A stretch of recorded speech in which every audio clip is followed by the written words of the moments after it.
श्री महावीर भगवान की, चार चक्रवर्ती आचार्य श्री शांति सागर जी महाराज की, आचार्य लोवर श्री अभिनंदन सागर जी महाराज की, आचार्य लोवर श्री विद्या सागर जी महाराज की, आचार्य लोवर श्री विपुल सागर जी महाराज की,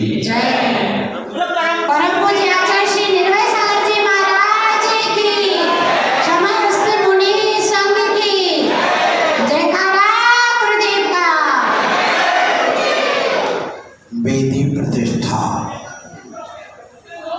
और कलशारोहण, ये दो क्रियाएं तब होती हैं जब भगवान बन जाते हैं। पहले भगवान का पंच कल्याण प्रतिष्ठा होती है। पंच कल्याण प्रतिष्ठा के उपरांत भगवान को उच्चासन पर स्थापित किया जाता है। भगवान को उच्च स्थान देने वाला उच्च गोत्र को प्राप्त होता है। आचार्य समंतभद्र स्वामी ने रत्नकर्ण श्रावकाचार में लिखा है, उच्चई गोत्रम प्रणते भोगो दानात् उपासनात् पूजा भक्ति सुंदर रूपम स्तवनाथ कीर्तिस तपो निधिषु। जब तपस्वियों की अर्थात मुनियों की नवदा भक्ति के समय आप उच्चासन ग्रहण कराते हैं तो उच्चई गोत्रम पढ़ते, आप प्रणाम कर लें उतने से उच्च गोत्र मिल जाता है। और भगवान को वेदी पर स्थापित कर दें तो उच्च गोत्र के साथ में चक्रवर्ती और भगवान के ऊंचे जो पद हैं अरहंत पद की प्राप्ति हो जाती है। इससे बड़ा और पुण्य क्या चाहिए बताओ मुझे श्रवण कुमार जी।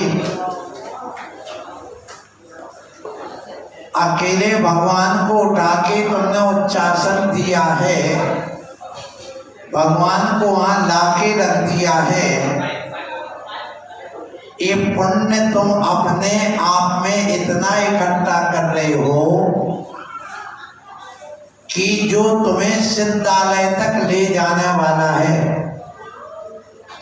इसलिए हमारे चाहे वो राजा बाबू हो जिन्होंने कमल रखा है और चाहे विनोद कुमार जी देवखेड़ा वाले हों और जिन्होंने भगवानी को लाके स्थापना की है उस कमल के ऊपर, भगवान की प्रतिष्ठा करके भगवान को उस कमलासन पर स्थापित करना, प्रतिमा को, अभी तो कमल दिया गया, प्रतिमा को स्थापित करने वाले हमारे पवन कुमार जी, इंदिरा देवी, अजित कुमार जी कोटकी वाले जो आगरा में रहते हैं, आपके लिए परम सौभाग्य मिला है। यद्यपि इस कोटकी ग्राम में कोई समाज नहीं बची, यहाँ की कोटकी की समाज की प्रतिष्ठा समाप्त हो गई थी। भगवान भी यहाँ के जा चुके अवागत, यहाँ के सबसे बड़े चमत्कारी बाबा थे मुनि सुव्रतनाथ भगवान। कसौटी के पाषाण के सबसे चमत्कारी बाबा हैं। जो भी जितनी बड़ी बड़ी आपने लिखी हैं रखी हैं, ऐसी कितनी सैकड़ों वर्ष पुरानी प्रतिमा जाकर के कोटकी वाले अवागढ़ गए तो वे भगवान को भी लेके विहार करा के चले गए। उसकी प्रतिष्ठा अभी वेदी प्रतिष्ठा और पंच कल्याण होने वाला है अवागढ़ में। सोचो, वो यहीं के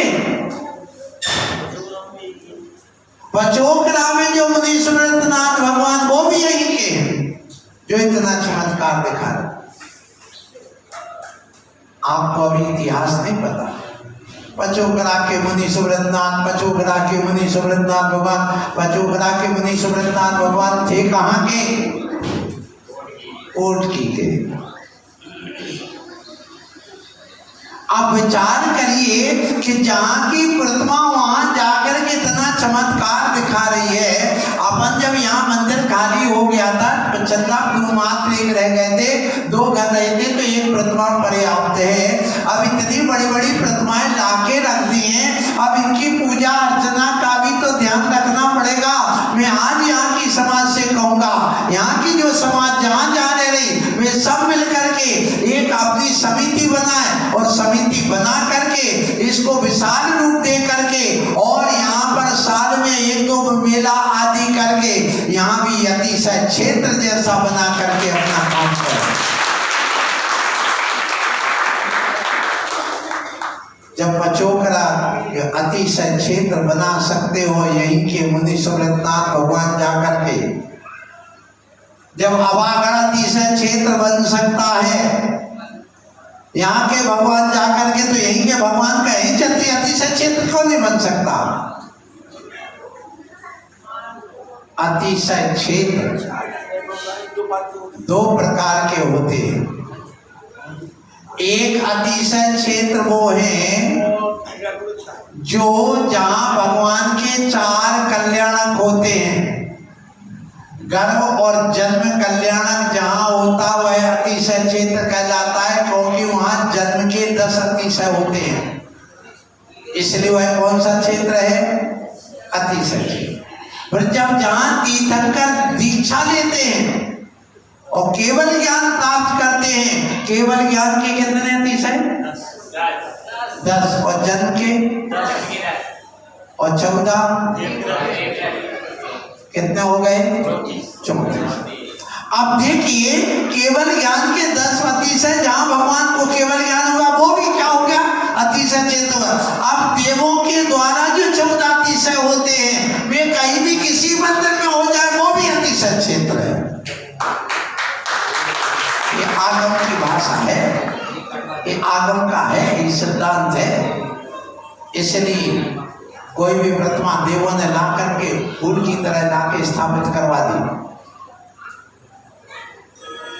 देवों के द्वारा, जैसे कि चले जाओ महावीर जी में, वहां प्रतिमाएं, चले जाओ तेजारा जी में भूत पिशाच उतर जाते हैं, चले जाओ पदमपुरी में वहां पर उतर जाते हैं। इसलिए वो सब देवों के द्वारा वे अपने अवधि ज्ञान से जो उनके पास अणिमा महिमा लग्मा आदि रिद्धि है उनके माध्यम से जो चमत्कार अतिशय दिखाते हैं वो सब अतिशय क्षेत्र कहलाने लग जाते हैं। इसलिए यहाँ पर कोटकी वालों, आप जो यहाँ वेदी प्रतिष्ठा करा रहे हैं, इस प्रतिष्ठा में अपनी प्रतिष्ठा के लिए तुम लड़ाई नहीं लड़ना। हमेशा ध्यान रखना, जब आप भगवान की प्रतिष्ठा करते हो तो समाज की प्रतिष्ठा अपने आप हो जाएगा।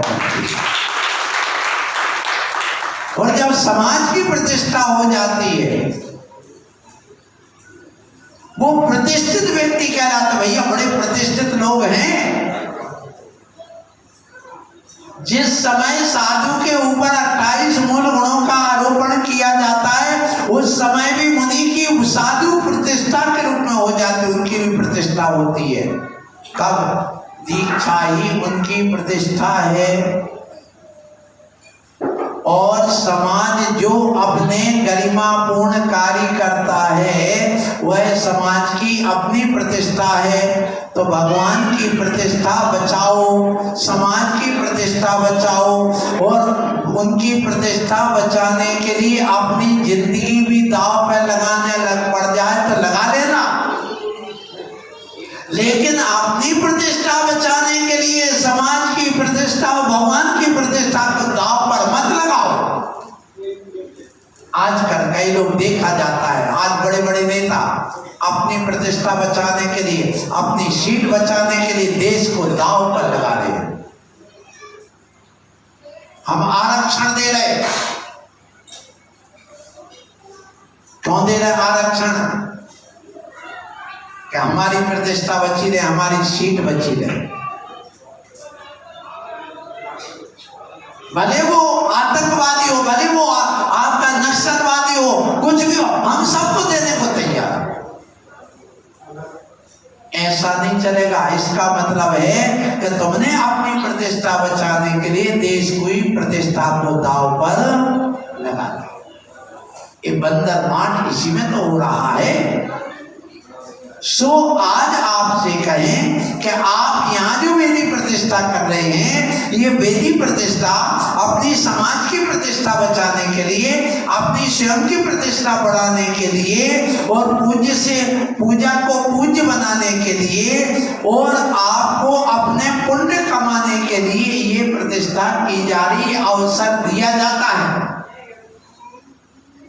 एक चांस दिया जा रहा है। और सरकार क्या कहलाता? चांस। काय का चांस दिया जा रहा है कि तुम अपने पैसे को पुण्य में कन्वर्ट कर लो, तुम अपनी खोई हुई प्रतिष्ठा को पुनः प्रतिष्ठित कर लो, तुम अपने अनादि काल से जो संसार में भटक रहे हो और इस मनुष्य पर्याय में आए हो, इस मनुष्य पर्याय की प्रतिष्ठा को आप देवों की प्रतिष्ठा में कन्वर्ट कर लो, इसलिए तुम्हें इंद्र की प्रतिष्ठा कर दी गई। भगवान की प्रतिष्ठा करने के पहले अपने आप की प्रतिष्ठा को बचा लेते हैं, हम इंद्र प्रतिष्ठा करा देते हैं, पर पंच कल्याणक समिति की प्रतिष्ठा करा देते हैं। समिति बन जाने को प्रतिष्ठा है। यहाँ पर हमें बताए पंचायत कहाँ है, कौन सी प्रतिष्ठा का कौन सा मुखिया है, बताओ अच्छा कोई है क्या? मुझे नहीं लगा कि अभी है। इसलिए 5 पंच मिलकर के इस प्रतिष्ठा को कराएं, इस मंदिर को बचाएं, और पूज्य से पूज्य, पूजक से पूज्य बनने के अपना रास्ता प्रशस्त करें। यहाँ पर साधु आए हैं और आकर के आप वे इस मंदिर की जो गरिमा है और बढ़ गई है, और ऐसी विशाल प्रतिमाएं आप ला करके रखे हैं। जो आसपास की समाज है वो नियम ले, जैसे टुंडला वाले हैं वे नियम लें कि हम 15 दिन में, 8 दिन में, या महीना भर में, या 1 साल में हम दर्शन करने आएंगे आएंगे आएंगे। बरहन वाले कोई ज्यादा दूर नहीं है, मात्र 13 किलोमीटर का सवाल है। 1300 मेरा बस 1301। क्या कहा? 1301। एक बोली लग रही थी, कितने की बोली गई? 1301। सबसे कहूंगा तुम्हारा यदि कोई है तो एक है, वो है अरहंत भगवान, वो है हमारा जिन शासक, उसकी बात करो। ऐसा कार्य करने वालों का जीवन धन्य हुआ करता है। सो आप अपने यहाँ पर ये अवसर दिया गया, ये दान का अवसर दिया गया, ये चांस दिया गया, धर्म का माहौल बनाने का चांस दिया गया, अपने परिणामों को उज्जवल बनाने का चांस दिया गया, तो और तुम्हारे लिए आत्मा को परमात्मा बनाने का चांस दिया गया, आपको अपनी प्रतिष्ठा बढ़ाने का चांस दिया किया गया है इस प्रतिष्ठा के माध्यम से। और ये साधु महाराज भी आपके बीच में आकर के ये सारी बातें कर रहे हैं और कह रहे हैं कि तुम यहाँ आए हो, बहुत अच्छी बात है। यहाँ के नगरवासी भी बहुत अच्छे लोग हैं। मैंने ये अनुभव किया है यहाँ आने के बाद, जब नगर में कोई साधु प्रवेश करता है और यदि सामने वाले के हाथ जुड़ जाते हैं, इसका मतलब ये है कि बड़ा श्रद्धावान है, इस नगर में तो साधु को जरूर होता है। आपको मालूम हो हनुमान जी की घटना आपको मालूम है? जिस समय पता चला सीता का हरण हो गया, एक छलिया व्यक्ति ने अपना छल धारण किया। कौन था वो छलिया? रावण। ऐसे रावण बनकर के इस भारत देश में कितने, एक दो नहीं 40 लाख लोग घूम रहे हैं। एक रावण नहीं है, कितने हैं? 40 लाख। रावण ने क्या किया था? अपना नाम बदला, अपना भेष बदला और भिखारी बन के आ गया। भिक्षाम देहि, भिक्षाम देहि, भिक्षाम देहि, भिक्षाम देहि। कौन आ गया? किसके सामने? सीता के सामने। और लक्ष्मण रेखा खींच के गए थे कि हे सीता, इसकी रक्षा के रेखा के बाहर नहीं आना। वैष्णव मत में स्पष्ट मिलता है कथन। लेकिन सीता उस छल को समझ नहीं पाई कि छलिया आया है, हमें पता नहीं क्या है। और जैसे वह कहता नहीं बाहर आइए, मेरा नियम है कि मैं अंदर नहीं जाऊंगा, लेकिन उसका नियम अपना तोड़ दिया। किसने? सीता ने। और वो जैसे बाहर आई, उसने हरण करके विमान में बैठा था और ले गया। ऐसे भारत देश में एक दो नहीं, हे जैनियों, हे हिंदुओं, हे ईसाइयों, हे बौद्ध मतियों, आपको मालूम है भारत देश से कम ऐसे अपहरण हो रहा है एक साल में। अकेले मध्य प्रदेश जैसे जिले को प्रदेश में 8 और 9 हजार लड़कियों का अपहरण हो जाता है। सावधान रहो। तो जब प्रसंग ये है कि पता चला रावण हर करके ले गया, अब रावण को पता कहाँ लगाए सीता कहाँ है, रावण कहाँ है, तो हनुमान जी गए। कहाँ गए? कहाँ गए बोलो? कैसे गए? उनके पास विद्याधर थे। वो कौन? हनुमान। कौन थे? विद्याधर। वानर वंश के थे अपने जैन इतिहास के अनुसार, और वे वानर वंशी। और जब वहां पर जाते हैं, कहाँ? सीता के पास जा रहे हैं। कहाँ है? अब उन्होंने सोचा लंका तो आ गया हूं, लेकिन लंका में किसके घर जाऊं, किसके यहाँ पूछूं कि ये कौन सा घर है, कौन सा धर्मात्मा है, कौन बता सकता है? तो उन्होंने देखा कि इस घर के ऊपर एक ध्वजा लगी हुई है। वो ध्वजा किसके घर में लगी थी? विभीषण के घर में ध्वजा लगी थी। जिन शासन की ध्वजा लगी हुई है, पचरंगी ध्वजा लगी हुई है। उन्होंने सोचा कि ये व्यक्ति न्याय प्रिय होगा, ये व्यक्ति धार्मिक होगा, एक ईमानदार होगा, चलो इसी के घर। अब वो हनुमान जी वहां पर उतर जाते और जाकर के पूछते हैं कि बताओ भैया क्या नाम, तुम्हारा नाम क्या है? पूछा उनसे। बोले विभीषण। अच्छा ये बताओ क्या रावण यहीं रहता? बोले हाँ रहता है। क्या वो किसी नारी को लेके आया? बोले हाँ लाया है। कहाँ है? बोले अभी वो तो वाटिका, अशोक वाटिका में है। सारी बात बता। तो उसके न्याय प्रियता का पता किससे चला? उसकी ध्वजा लगाने से। इसलिए हे जैनियों, आप अपने घर में एक एक ध्वजा जरूर लगाना और हर अष्टांगिका में बदल के वो पट्टी पुरानी नहीं रखना। यदि तुम अपने घर में सुन लो एक हाथ ऊंची ध्वजा लगाओगे तो तुम्हारे घर में धन धान्य की वृद्धि होगी। 2 हाथ ऊंची ध्वजा लगाओगे, अपने घर की मुड़ेर से घर के अंतिम जो आपका ऊपर सीढ़ी के ऊपर जो छपिया बना देते, क्या बोलते हो उसको, ढबिया जैसी बना देते, वो लगा, उसके ऊपर ध्वजा कम से कम कितनी ऊंची हो?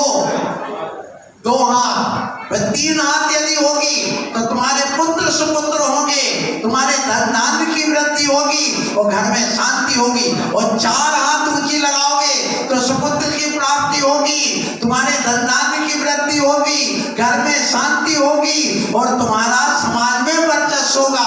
और 5 हाथ ऊंची लगाओगे तो सुख शांति मिलेगी, बच्चों का सुख मिलेगा, सुख प्राप्ति होगी बच्चों को, और तुम्हारे धन धान्य की वृद्धि होगी और तुम्हारे समाज में प्रतिष्ठा बढ़ेगी और देश में सुकाल होकर तुम्हारे सारे देश में तुम्हारा वर्चस्व होगा। इसलिए कितनी ऊंची हाथ ध्वजा लगाना।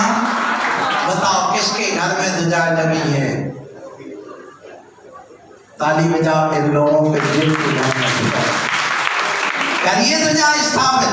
आपको ध्वजा लगाना है, आपको कलश लगाना है, कलश स्थापना करना, मंदिर बनाने वाला कोई हो, लेकिन नाम तो ऊपर सबसे ऊपर तक इस कलश लगाने वाले का होता है।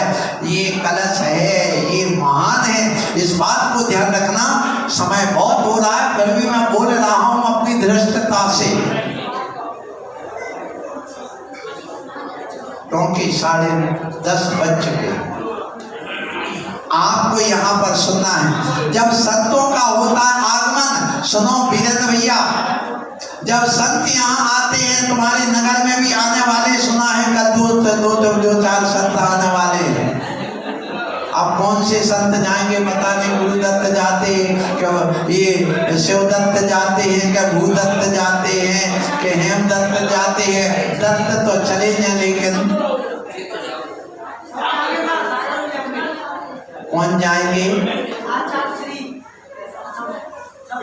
कि आचार्य निर्भय सागर जाते कि जे दत्त जाते। ये देखना। तो जब नगर में आते हैं कोई भी गुरु, जैसे हम अभी 15 दिन पहले आए थे, पुनः सुन लो, जब भी साधु तुम्हारे नगर में आते हैं उस समय मंगल ही होता है, सारे समाज के दंगल समाप्त होता है। यदि साधु दंगल कराए तो साधु नहीं, साधु मंगल कराए तो साधु है।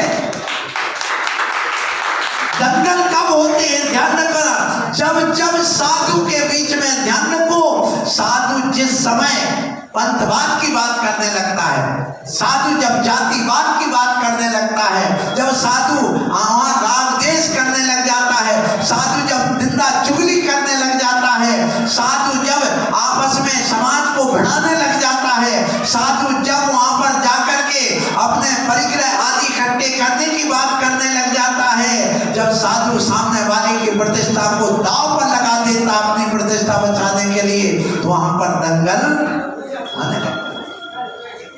इसलिए साधु दंगल नहीं मंगल करते हैं, साधु भवन में नहीं जंगल में रहते। ऐसे साधु तुम्हें मिल जाए तो साधु का आगमन मंगलकारी हो जाता है, साधु का आगमन कर्म विनाशी हो जाता है, साधु का आगमन दुखहारी हो जाता है, साधु का आगमन ज्ञान प्रकाशी हो जाता है, साधु का आगमन मुक्तिदायक हो जाता है, साधु का आगमन समाज सुधारक हो जाता है, साधु का आगमन सारे जग का तारक हो जाता है, साधु का आगमन वहां पर सुन लो गंदगी को धोने वाला हो जाता है, साधु का आगमन पाषाण को भी परमात्मा बनाने वाला हो जाता है। ध्यान रखना, मुर्दे में भी चेतना फूकने वाला हो जाता है। जब एक अचेतन प्रतिमा में जब मंत्र देते हैं तो वहां पर चेतन प्रतिमा की तरह वह पूज्य बन जाती है। तो साधु जब भी किसी नगर में जाता है तो जो मुर्दाबंद समाज होती है, सोई हुई समाज होती है, उसमें भी वह साधु प्राण फूंक देते हैं और उसमें भी चेतना